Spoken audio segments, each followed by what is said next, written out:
Assalamualaikum warahmatullahi wabarakatuh. Bismillah, alhamdulillah, wassalatu wassalamu ala rasulillah wa ala alihi washabihi mawalah. Saya nama Nur Hadi, asli dari Morotembak, Kecamatan Bonang, Kabupaten Demak. Saya merantau kembali tahun 79. Karena latar belakang saya adalah dari NU, karena pada waktu kecil saya juga masuk Ansor, maka sampai di sini yang saya cari adalah organisasi NU. Ternyata di sini NU itu seakan-akan seperti wujudu keadami. Jadi adanya seperti tidak ada, karena kantornya dulu pernah mendapat bantuan tanah dari pemerintah juga hilang. Kemudian pengurus-pengurusnya juga sudah pada pensiun, kemudian tidak ada lagi organisasi yang hidup. Dari situ saya tertarik untuk kembali menghidupkan NU. Kemudian secara pribadi saya mengumpulkan beberapa tokoh, ada 6 tokoh yang saya kumpulkan, dan masing-masing menduduki jabatan sesuai dengan kapasitasnya. Oleh teman-teman saya ditunjuk sebagai Rois Surya. Dan orang 6 itu adalah 1 Kaji Hopur, yang kedua Naim, yang ketiga Ali Satar, yang keempat Saidi, Ridwan Saidi, yang nomor 5 itu Ami Sultan, dan yang ke-6 adalah saya. Masing-masing menduduki jabatan sesuai kapasitasnya. Saya tunjuk sebagai Rois Surya, Kiai Ghafur Abdul Ghafur itu menjadi mustasyarnya, kemudian Naim itu menjadi sekretarisnya, terus ketuanya itu Ali Satar, Katib Surya Ridwan Saidi. 6 itu berjalan beberapa tahun sampai dari tahun 80 sampai 83. Itu dapat undangan dari PB. Mengapa kok dapat undangan? Karena di sini pernah ada NU, tetapi seperti itu keadaannya. Dapat undangan untuk muktamar di Sukorejo, bro, itu. Kita berangkat pada sana, tidak terima karena kami tidak punya SK. Kemudian berjalan lagi sampai tahun 83, 88 itu di Jogja. Itu juga ada muktamar, kami dapat undangan lagi, dan kami berangkat juga orang 6 itu. Sampai di sana ditolak karena punya SK, tapi kita ngotot, yang penting dapat jadi peserta.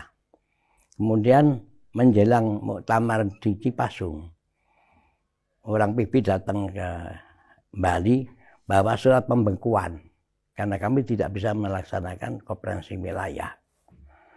Itu akhirnya dibekukan NU. Dari situ saya bangkit. Bagaimana caranya NU harus bangkit dan ada. Alhamdulillah saya harus ke Jakarta dan minta rekomendasi dari PB supaya mengadakan musyawarah wilayah di sini. Terselenggarah wilayah di Jembrana. Pada waktu itu saya berada di partai politik. Pada waktu itu saya menjadi ketua Badan Pertimbangan MPW P3. Kemudian setelah itu muswil terselenggara dan saya tidak lagi masuk sebagai Rois Surya. Yang sekali itu Rois Surya digantikan Kiai Abdurrahman. Ketua tahun berikutnya Kiai Makhrus. Kemudian setelah itu karena saya di politik, kemudian lahirlah PKB. Kiai Makhrus itu sebagai Dewan Syuro PKB. Alhamdulillah beliau dapat anggota dewan tingkat pusat dan masing-masing kabupaten dapat suara yang bisa menduduki anggota dewan. Di saat NU seperti itu, kemudian tidak ada kemajuan sama sekali, saya dari MPW mengundurkan diri masuk di Rois Surya lagi. Dan akhirnya saya jadi Rois Surya. Kemudian SK sudah turun. Di situ saya meneruskan Rois Surya. Kemudian setelah muswil itu yang kedua, saya dipilih lagi Rois Surya. Muswil yang ketiga Rois Surya lagi. Pemeriksaan keempat saya juga menjadi Rois Surya. Jadi mungkin saya itu dibilang Rois Surya terlama se-Indonesia dan yang tidak diganti-ganti. Tak suruh ganti juga tidak ada yang mau. Ya, terpaksa saya harus jadi Rois Surya yang sampai sekian tahun namanya. Itu kisahnya NU di sini. Jadi artinya NU dulu ada, tapi seperti itu tadi wujudu ka'adamihi. Sekarang alhamdulillah eksis. Saya menjadi Rois Surya pada periode yang kedua itu, alhamdulillah kami bisa beli tanah dan bangun kantor PWNI itu.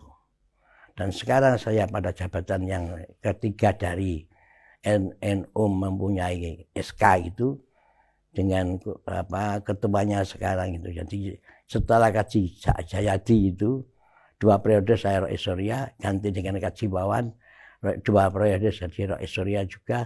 Sekarang ganti Abdul Aziz juga jadi Rois Surya yang kedua kali ya.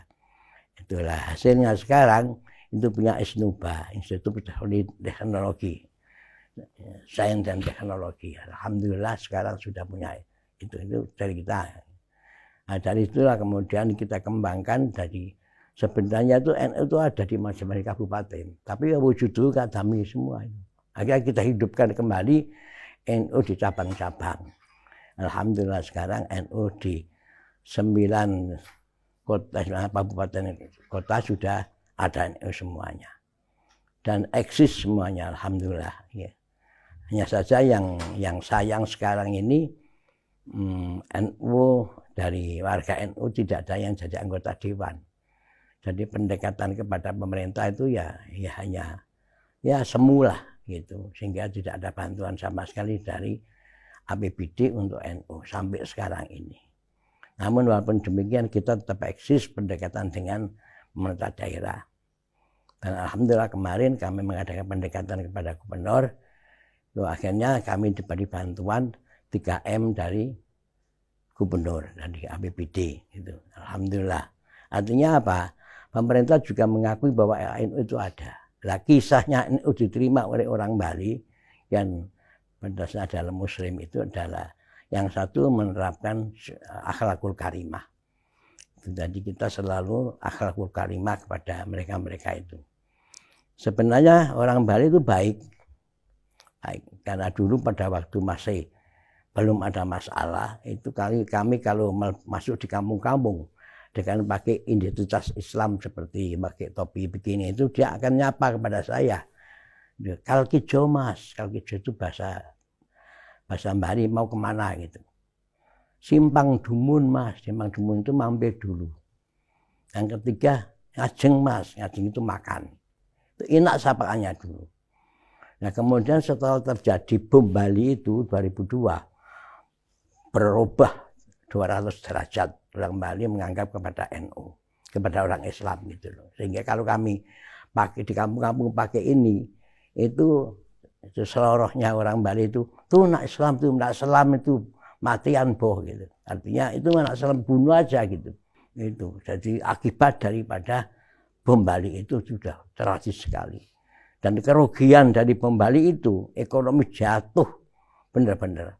Daerah kota yang dulunya dikuasai oleh orang Islam, semua pedagang-pedagang itu disikat semuanya, diganti semuanya sekarang diganti orang mereka-mereka. Karena sakit hati Islam itu ternyata seperti teroris. Itulah yang berat kami dari NU, bagaimana pendekatan itu kepada orang-orang Bali, mengembalikan citranya dulu. Alhamdulillah tertolong dengan tata cara Gus Dur itu yang aneh itu. Jadi Gus Dur dulu pada waktu dia menjabat PBNU itu kalau ke sini tidak pernah mampir di tempatnya Rois Surya ataupun ke tempat PP tidak pernah. Dia mampir di sini mesti ke kerajaan. Baru orang raja mengundang kita semuanya untuk hadir ke sana menemui Gus Dur. Jadi pada waktu jadi presiden juga sama. Jadi ketua Dewan Syuro itu juga sama. Jadi tidak pernah undang kami. Saya sebagai ketua Dewan Syuro wilayah itu tidak pernah diundang. Datang ke sini ya masuknya ke kerajaan. Ternyata itu positif sekali itu Gus Dur tata cara seperti itu. Akhirnya orang sini baik kerajaan raja-raja ini mengakui dengan Gus Dur. Jadi akhirnya dia mengaku dari Islam itu Islam Gus Dur yang diakui oleh mereka. Di balik itu otomatis Islam NU kan begitu. Sampai Gus Dur itu di Bugdong sana dibikin patungnya Gus Dur yang disembah-sembah itu. Saking herannya dengan Gus Dur luar biasa itu. Jadi cairnya itu karena tata cara Gus Dur pendekatan kepada raja-raja. Alhamdulillah sampai sekarang raja-raja benar-benar mengakui organisasi Islam yang diakui oleh mereka, diterima tata cara kehidupannya itu adalah NU. Inilah kisahnya seperti itu di sini. Alhamdulillah sekarang orang Bali juga mengakui Islam yang paling diterima oleh mereka adalah Islam Gus Dur. Dia tugas sama kalau menjawab pertanyaan Islam dari mana Pak? Islam Gus Dur itu dia mengaku bagus gitu. Itulah hebatnya mereka sekarang sudah kembali pulih lagi dan NU diakui dari kabupaten-kabupaten oleh pemerintah daerah, diakui keberadaannya walaupun bantuannya belum maksimal karena tidak punya anggota dewan. Ini yang sulit.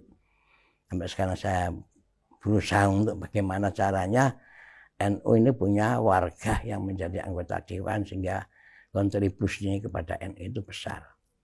Namun walaupun demikian, ya alhamdulillah sebagian cabang itu sudah mendapat kontribusi dari Pemda seperti Singaraja itu dapat dikasih kantor yang luasnya 3,5 aras. 3,5 itu 350 meter.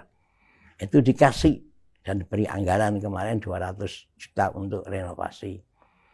Kemarin di Denpasar Kota juga alhamdulillah Ketua NU dapat hibah dari pemerintah 7,5 aras, artinya 750 meter.